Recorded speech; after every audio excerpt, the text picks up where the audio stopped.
Managing money.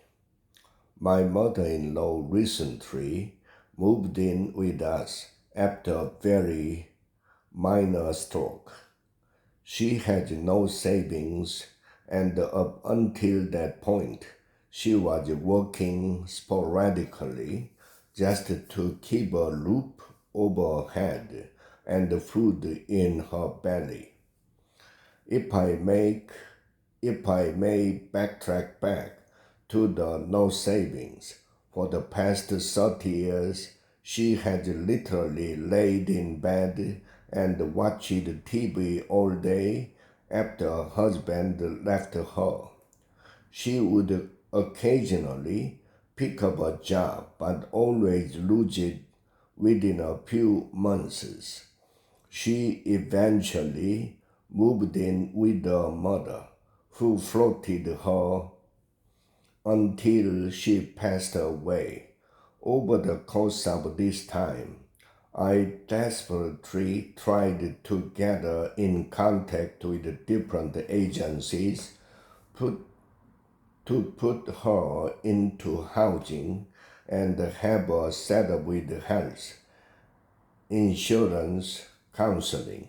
She never took any of the advice given and instead just squandered everything while running up tremendous credit card debt, both for her and her mother. The only reason she ever saw her three grandkids is because we always bought a plane ticket. Otherwise, my children would not know her. In hindsight, maybe that wouldn't have been the worst thing. Back to the present day, she is now in our house and the 20-year-old car is having issues. I told her that putting her money from her social security checks into fixing this car is just a losing proposition, and she just needed to take our city's bus. It is a clean and safe way to get around. She said she would rather die. She would never qualify for a car, and I think she's hinting around that we could buy her a cheap little car.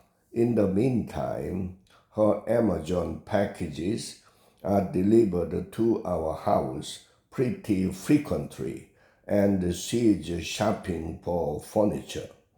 We have sat down with her, and we take a portion of her social security every month and put it away for her. Like a child, she burns through the rest. She has been treated for depression, and I'm sympathetic to that. But at what point do you stop being sympathetic and remind someone they are responsible for their own decision? I'm just so tired of our problems becoming our problems. We have three kids and we are trying to save for college and invest in their future. I feel like I'm raising her too, and she is just not so needy and irresponsible. My husband agrees that she's a huge burden but is about to keep on buying her a car, as he thinks she would drive us too crazy if she didn't have one. I'm so opposed to rewarding her for being such a loser and burn out on helping this woman. I resented her so much, which is not the climate I want in my house. My teenage son senses the tension and the stress it is causing me, but I can't throw her out because she would literally be homeless. Help getting grifted by grandma.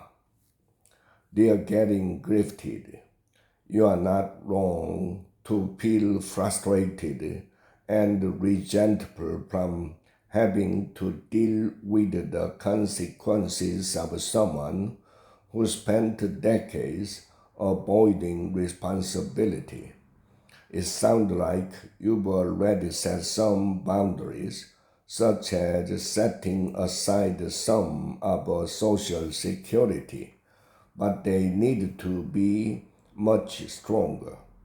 Your husband should also understand that giving in to the car request for short-term peace will only lead to more demands down the road.